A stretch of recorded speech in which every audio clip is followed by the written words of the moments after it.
It does not always show up as obvious pain or constant sadness. More often, it operates silently, shaping decisions, reactions, and limitations from the background. This is why it becomes invisible resistance.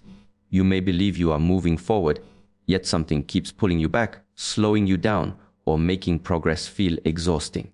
The resistance is not external. It is internal, rooted in experiences that were never fully processed or understood. Every experience leaves an imprint.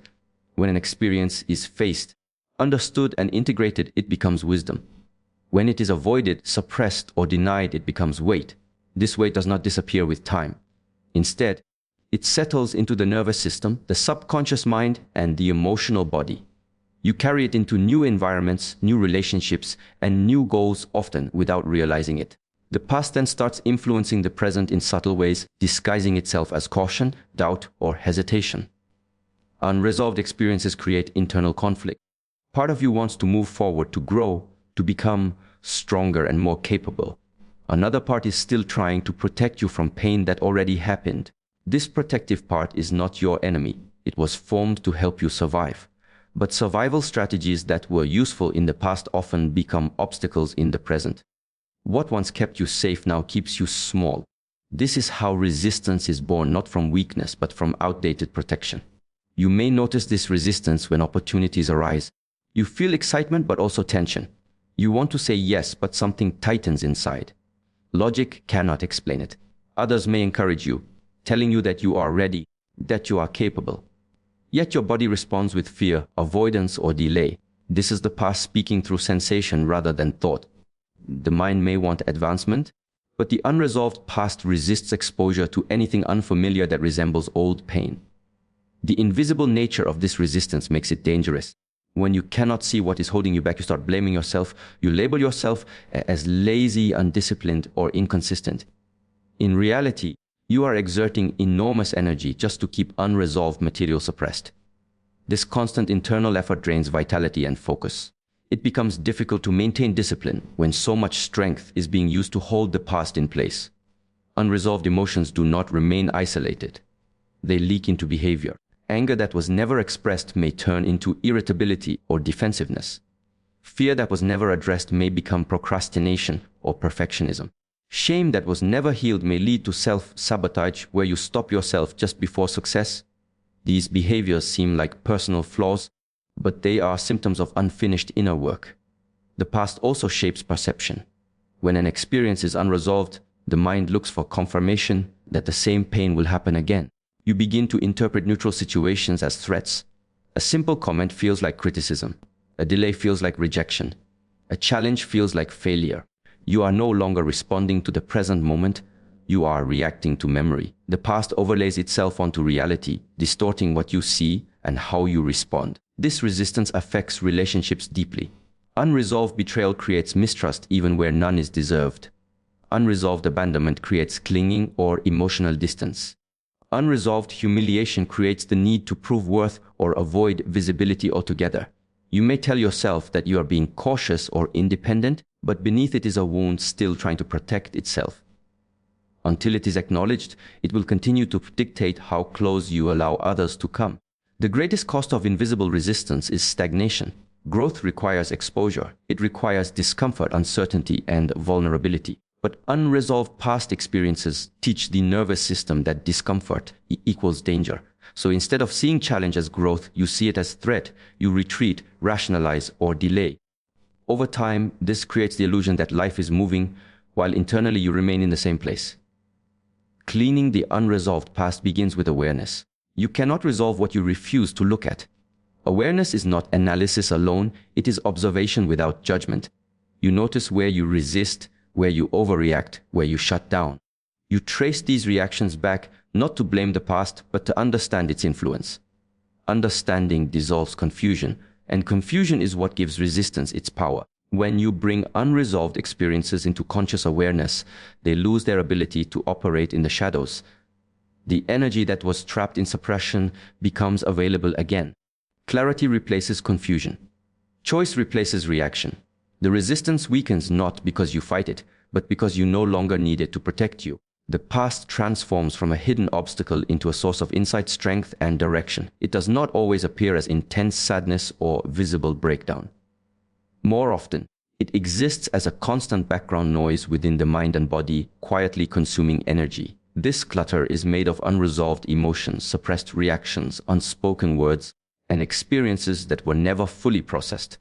Each piece may seem small on its own, but together they create a heavy internal environment that drains present strength. Strength is not only physical, it is mental clarity, emotional stability, and the ability to direct attention with intention. When emotional clutter accumulates, these capacities weaken. You wake up tired even after rest, focus becomes scattered, motivation rises briefly and then collapses. This is not a lack of willpower. It is the cost of carrying too much internally while trying to function externally.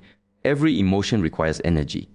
When emotions are felt, understood, and released, the energy moves through the system and returns to neutral. When emotions are resisted or suppressed, the energy remains trapped. Over time, this trapped energy builds up like clutter in a confined space. You can still move, but every movement becomes harder. Simple tasks feel heavy. Decisions feel overwhelming. Progress feels forced rather than natural. Emotional clutter often forms during moments when expression felt unsafe. You learn to stay silent instead of speaking. You learn to endure instead of responding. You learn to move on without processing what happened. At the time, these strategies helped you survive, but survival is not the same as vitality. What was once adaptive later becomes draining. The emotions you did not allow yourself to feel did not disappear. They settled beneath awareness, quietly demanding energy to stay buried. This internal clutter affects how you show up in the present. When the emotional system is overloaded, patience shortens. Small inconveniences trigger disproportionate reactions. You may feel irritated without knowing why, or numb when you want to feel engaged. These responses are signs that emotional capacity is being consumed by unresolved material. The present moment does not receive your full strength because it is being divided between now and then. Clutter also weakens discipline.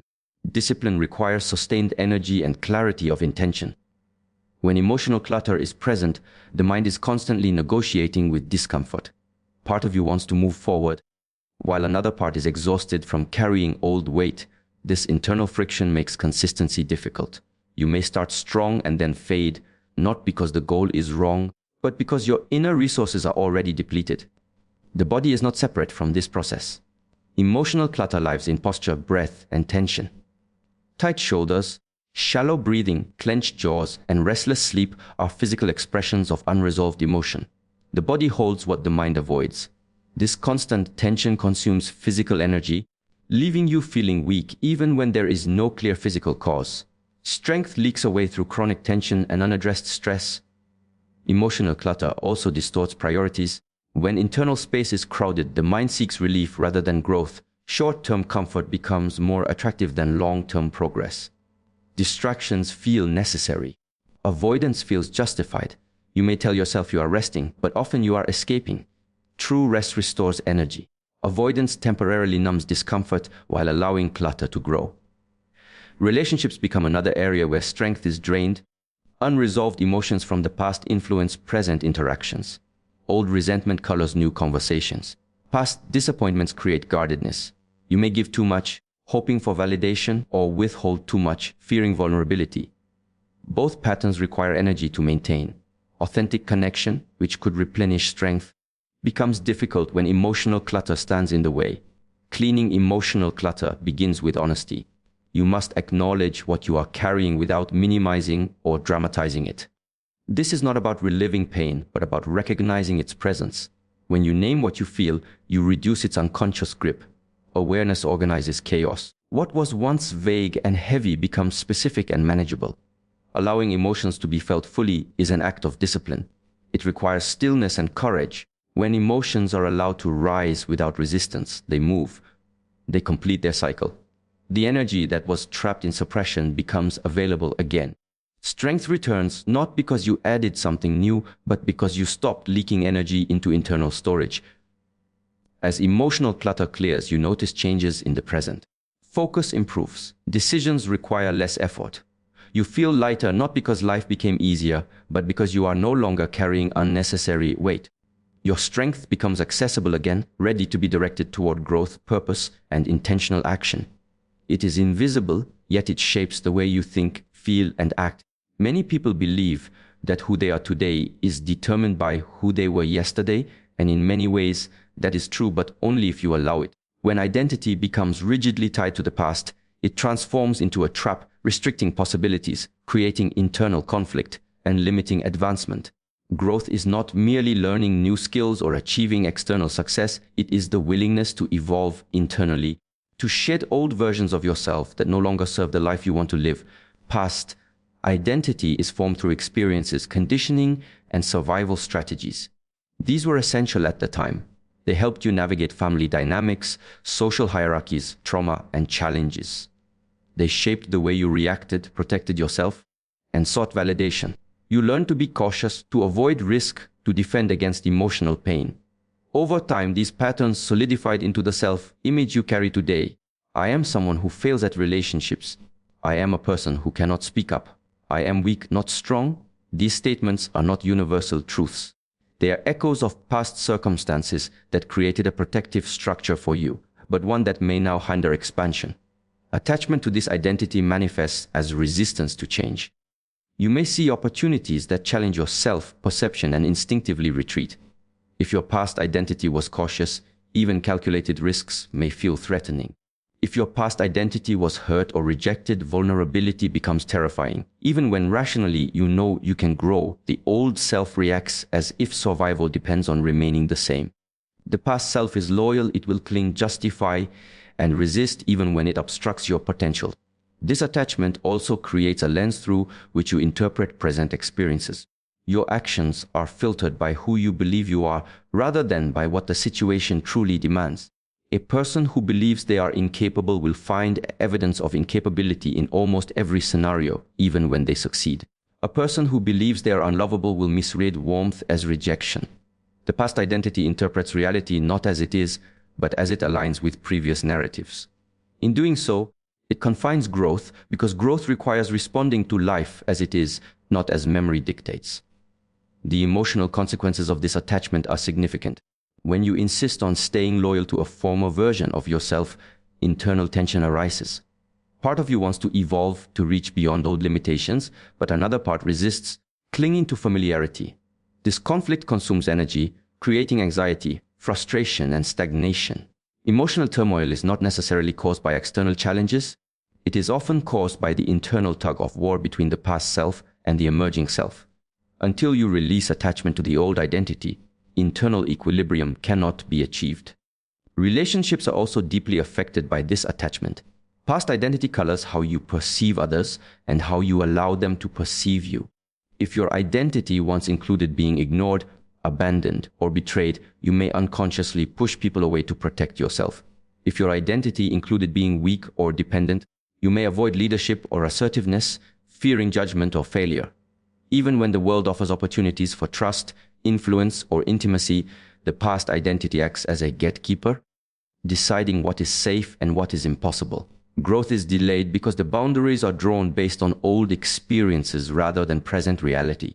Attachment to past identity also limits creativity and innovation. Growth requires experimentation, mistakes, and the willingness to operate outside established patterns. When identity is rigidly defined, experimentation feels dangerous. You may refuse opportunities that contradict your self-image, even if those opportunities align perfectly with your goals and values. You measure yourself against old standards instead of assessing each moment on its own. The result is a life constrained by outdated definitions rather than expanded by potential. Breaking attachment to past identity begins with recognition. Awareness is the first step. You must observe where your behaviors, thoughts, and emotions are being dictated by who you used to be rather than who you are capable of becoming. This requires honesty and introspection. It requires noticing when fear, hesitation, or self-doubt arises and tracing it back to the narrative of a former self. Often, this narrative is subtle, manifesting as excuses, rationalizations, or comfort-seeking behaviors. Recognition transforms the unconscious into conscious choice. Once awareness exists, you can begin to consciously redefine yourself. Shedding past identity is not about rejecting your history, it is about integrating lessons while letting go of limitations. It involves distinguishing between what is useful and what is holding you back. Strength is retained where it empowers growth, while old constraints are released. As this process continues, actions become aligned with your present goals and future aspirations, not with what the past dictates is possible or safe. The liberation from past identity requires courage because it feels like stepping into unfamiliar territory. The mind craves certainty, and the old self represents familiarity. But growth always requires stepping beyond the familiar. When attachment to the past is loosened, life becomes more fluid. Decisions become easier because they are not filtered through old fears. Relationships deepen because they are based on authenticity, not defense. Potential expands because you no longer measure yourself against who you were. Instead, you measure yourself against who you can become. Attachment to past identity also affects how time is experienced. The past self keeps you anchored to memory, pulling attention backward. Present moments are filtered through history, reducing awareness and engagement. Energy that could be applied to creation, learning, or connection is instead spent maintaining a version of yourself that no longer serves.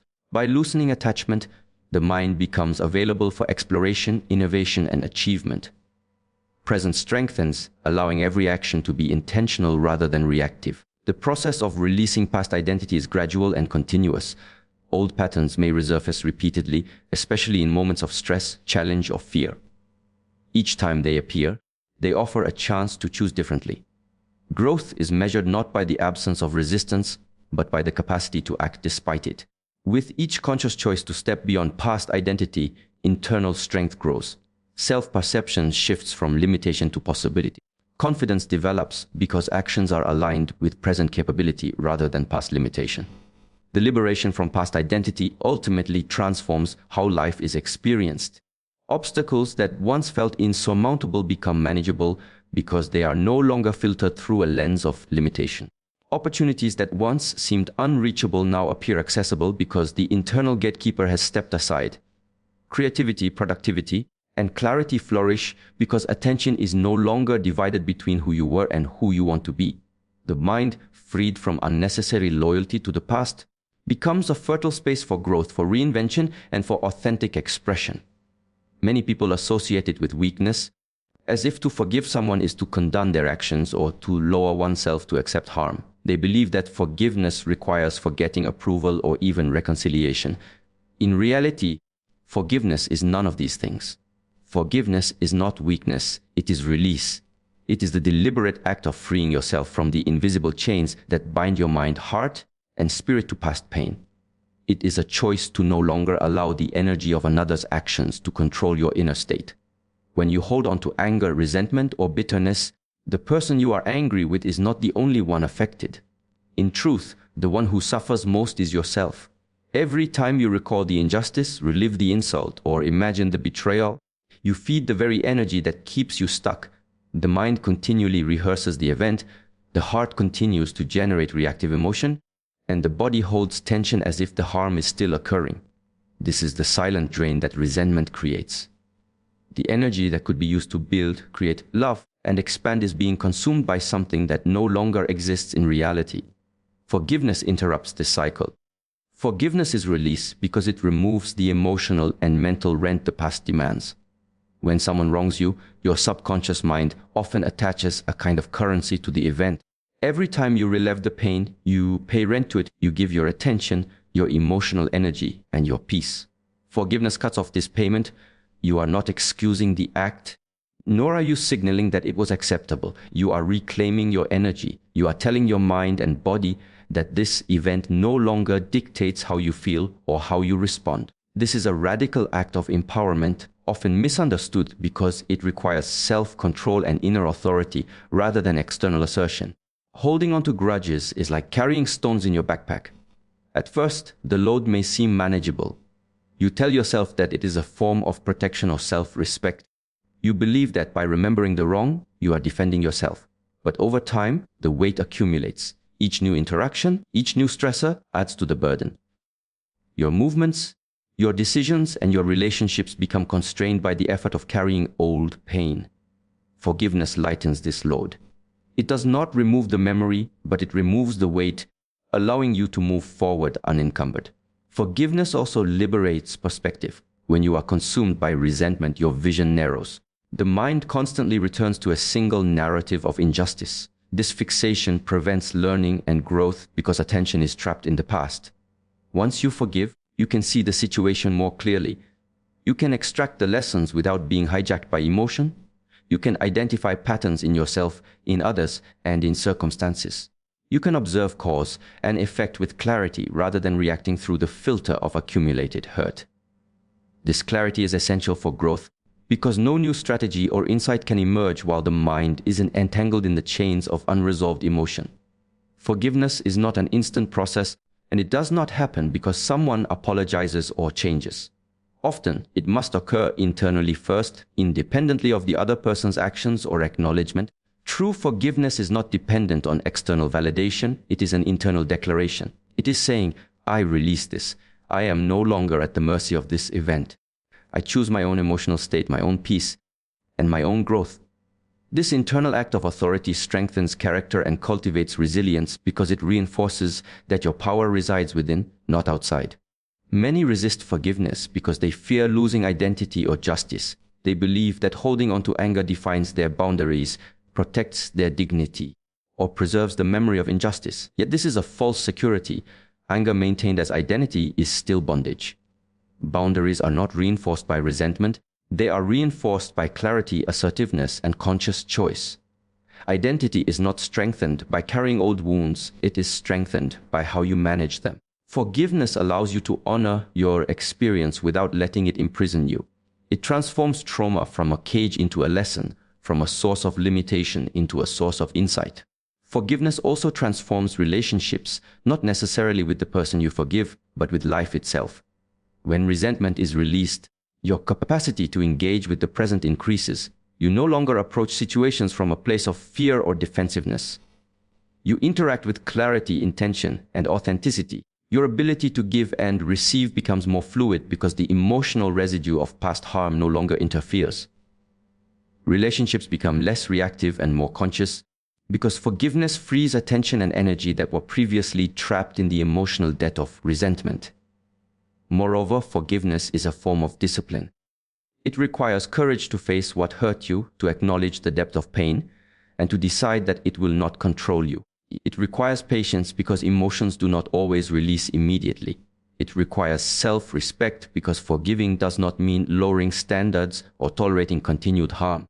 On the contrary, forgiveness strengthens inner authority by demonstrating that you can experience pain without surrendering to it, that you can acknowledge injustice without letting it dominate your life, and that you can reclaim control over your emotional state without needing to control the other person. Forgiveness also has a physiological impact. Holding resentment activates stress responses in the body, elevated cortisol tension in muscles, shallow breathing, disrupted sleep, and even lowered immunity. Emotional clutter from unforgiveness literally drains physical energy. Release through forgiveness relaxes the nervous system, restores balance, and allows energy to circulate freely. Strength, creativity, and clarity return. The act of forgiving is therefore not only psychological, but also deeply somatic, restoring harmony to body and mind simultaneously. Ultimately, forgiveness is release because it detaches your identity from past events, reclaims your energy, clears mental space, and strengthens the self. It is not forgetting or excusing, but reclaiming. It is not weakness, but an act of courage, self-discipline, and sovereignty. It transforms memory from a trap into insight, pain into clarity, and resentment into freedom. Through forgiveness, you stop being a prisoner of the past and begin operating from a place of conscious power and inner authority, unburdened and ready to respond to life with presence and strength. Many people hear the word and immediately associate it with burden, obligation, or limitation. They think taking responsibility means accepting blame, being punished for mistakes, or carrying problems that are not entirely their fault. In reality, responsibility is not a weight, it is power. It is the acknowledgement that your choices, your actions, and your reactions shape your experience, and that by owning them fully, you reclaim control over your life. Without responsibility, you remain at the mercy of circumstance, opinion, and the actions of others. With it, you regain authority over your destiny. Responsibility begins internally, not externally. It is not about fixing the world, proving yourself to others, or taking on obligations that belong to someone else.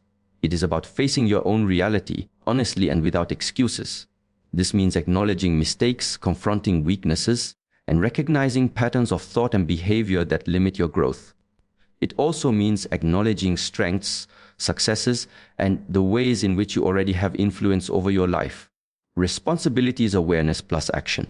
It is the conscious decision to see clearly where you have control and to act accordingly rather than shifting blame, denying agency, or hiding behind circumstance. Many people avoid responsibility because it requires clarity and courage.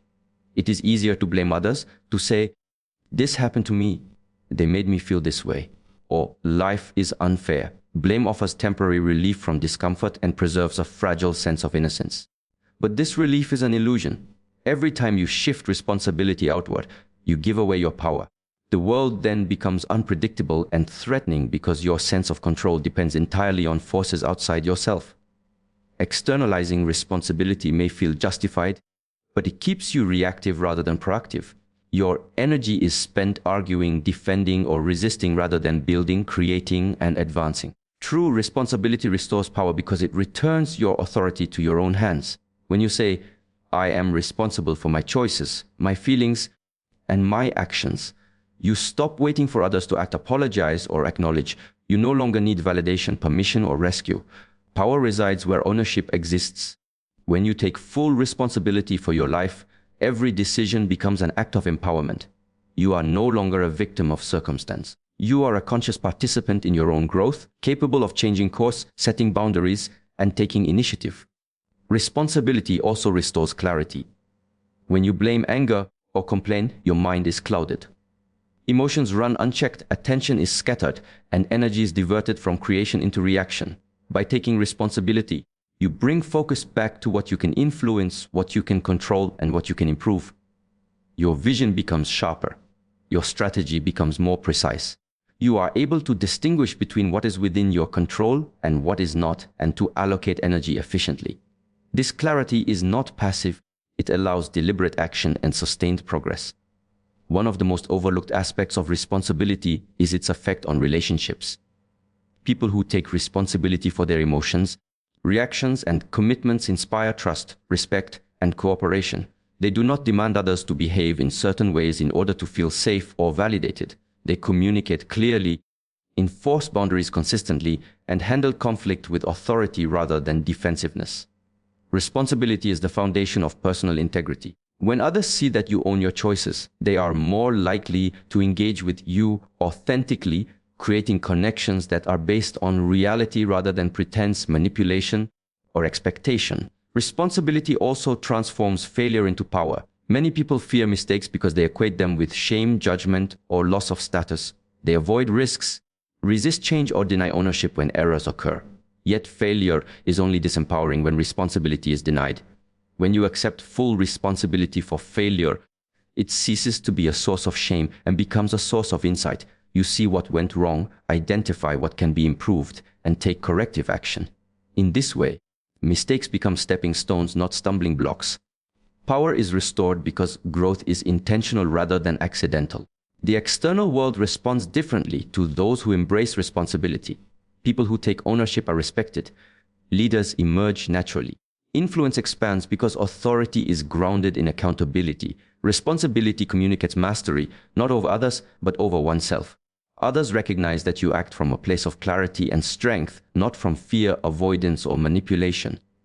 This recognition amplifies opportunities, opens doors, and attracts circumstances that align with your capacity to act effectively. Power grows because it is recognized and reinforced both internally and externally. Taking responsibility also affects mental and emotional resilience. Life inevitably presents challenges, setbacks, and unexpected changes. Those who deny responsibility feel powerless in the face of adversity. They are tossed by circumstance, reactive and anxious, always dependent on external forces for solutions. Those who embrace responsibility respond differently. They face challenges with agency, seeing obstacles as conditions they can influence rather than threats they cannot control. The mind becomes calm under pressure. The body responds with readiness rather than stress. Emotional strength emerges because energy is applied to solutions, not wasted on complaint or denial. Responsibility restores power by aligning thought, emotion, and action. When you accept ownership of your choice and circumstances, you eliminate the gap between intention and outcome. Energy that was previously consumed by fear, avoidance, and blame is redirected into deliberate action. Your decisions are sharper, your goals clearer, and your progress more consistent. Power is not taken from others, it is reclaimed from within. By recognizing that no one else controls your mind, your emotions, or your responses, you step into a place of authority that cannot be taken away, only surrendered. The path to responsibility requires honesty, courage, and discipline. It requires looking at your life without excuses, acknowledging where you fall short, and taking active steps to improve. It demands that you confront uncomfortable truths, face fear without avoidance, and act even when the outcome is uncertain. This is not punishment, it is liberation. It is the recognition that the more you own, the more you gain. Each choice, each action, each acknowledgement of responsibility compounds, building strength, influence, and clarity over time. Responsibility restores power because it shifts the source of control from outside circumstances to internal mastery. It liberates energy trapped in resistance, resentment, or dependency and converts it into deliberate creation. It strengthens self-respect, clarity, resilience, and influence. It transforms mistakes into lessons and obstacles into opportunities. Responsibility is not a burden, it is the foundation of authority, the key to self-determination, and the engine that propels personal growth. Many people strive for external achievements, career advancement, financial gain, relationships, recognition, without ever pausing to assess the state of their inner world. Yet external progress is always a reflection of internal alignment. The mind, emotions, and spirit operate as an ecosystem. If chaos exists inside, it inevitably manifests outside. Disorganization, unresolved conflict, and cluttered thinking slow action, distort decision-making, and scatter energy.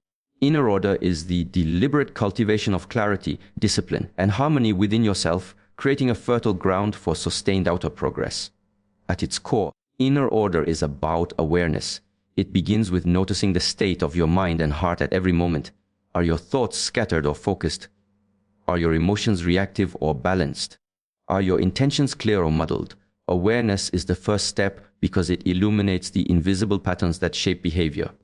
Without awareness, energy is unconsciously consumed maintaining internal conflict or responding to unresolved tension. With awareness, every thought, decision, and action can be oriented toward purpose rather than driven by unconscious habit or impulse. Inner order is also discipline. It is the consistent practice of bringing structure to the mental, emotional, and physical aspects of your life. This may mean organizing your time effectively, prioritizing tasks according to importance rather than urgency, and cultivating habits that support growth rather than comfort. Discipline in inner order does not involve rigidity or self-punishment. It is a conscious alignment of actions with values, goals, and intentions. The more consistent this alignment becomes internally, the more effortless external results become. Energy flows instead of leaking, decisions sharpen, and momentum builds naturally. Emotional clarity is another pillar of inner order. Emotions are powerful forces, capable of driving action or creating paralysis. When emotions are unmanaged, unresolved, or suppressed, they operate below awareness, influencing thoughts, choices, and interactions in ways that are often counterproductive. Anger can lead to impulsive decisions. Fear can create hesitation. Resentment can poison relationships. Inner order requires acknowledging emotions, understanding their source, and directing them purposefully rather than reacting blindly. When emotional energy is aligned, it becomes fuel for action rather than a drain on strength. Thought organization is equally essential. The mind tends to accumulate noise, fears, doubts, assumptions, and repetitive narratives that cloud judgment. Inner order involves clearing this mental clutter through reflection, analysis, and prioritization. It means distinguishing between thoughts that are constructive and those that are destructive, between beliefs that empower and those that limit. Clarity of thought allows you to act decisively, respond appropriately, and avoid being trapped in cycles of confusion or distraction. Mental order is not about eliminating thought, it is about organizing it so that it serves purpose rather than creating friction. Inner order also includes the alignment of values and intentions. Progress is not simply movement, it is movement in a coherent direction. When your actions contradict your values or your intentions are unclear, energy is wasted, and progress is erratic. By clarifying what truly matters to you, defining non-negotiables, and consistently evaluating whether actions reflect those priorities, you create an internal compass. This compass directs effort efficiently, ensures consistency, and prevents deviation into paths that appear productive but do not advance meaningful goals. Another dimension of inner order is the resolution of the past. Unfinished experiences, regrets, and emotional wounds create internal turbulence that interferes with present action. Inner order requires confronting these unresolved elements, integrating the lessons, and consciously releasing what no longer serves. When the past is clean, the present becomes lighter and more focused. Energy previously tied up in internal resistance is liberated and redirected toward creation, innovation, and forward movement. Inner order manifests externally in the form of clear priorities, decisive action, and consistent results. When the internal ecosystem is harmonized, life begins to reflect that organization. Projects move forward efficiently, relationships stabilize, and opportunities align with effort. Obstacles are met with strategy rather than panic, challenges are handled with composure rather than reactivity, and progress becomes sustainable rather than sporadic. Outer results are no longer a product of chance or effort alone, they are a reflection of internal coherence. Time management and energy allocation are also strengthened through inner order. Chaos inside creates urgency outside. When priorities are unclear, energy is scattered chasing distractions, reacting to crises, or addressing trivial matters. Inner order allows for intentional scheduling of attention, deliberate focus on tasks of highest value, and the capacity to respond to challenges with calm authority. Productivity is not merely measured by activity, but by alignment of action with purpose. Progress becomes inevitable when energy is concentrated on what truly matters. Relationships are profoundly influenced by inner order as well. Emotional stability, mental clarity, and value alignment allow for interactions that are conscious, respectful, and effective. People are drawn to those who operate from internal coherence because presence feels consistent, trustworthy, and grounded. Miscommunication, conflict, and misunderstanding are reduced because the internal state no longer generates reactive patterns. Social energy that was previously expended navigating internal chaos can now be invested in collaboration, support, and influence. Physical and mental health are also reflections of inner order. Internal chaos manifests as tension, fatigue, and stress, which undermine performance and vitality. Discipline in sleep, nutrition, movement, and mental rest strengthens internal resilience. When the body and mind are organized, attention and energy are amplified, decision-making improves, and endurance increases. Inner order, therefore, is holistic, integrating mind, emotion, and body into a coherent system capable of sustaining high-level performance over time. Finally, inner order cultivates confidence and decisiveness. When your internal world is harmonized, you trust yourself to make choices aligned with your goals and values. You no longer hesitate out of uncertainty or fear. The clarity, energy, and emotional regulation cultivated internally are reflected in every interaction, decision, and endeavor externally. Progress becomes not only possible but consistent, because every movement is supported by an ordered foundation, allowing life to unfold with purpose, precision, and momentum.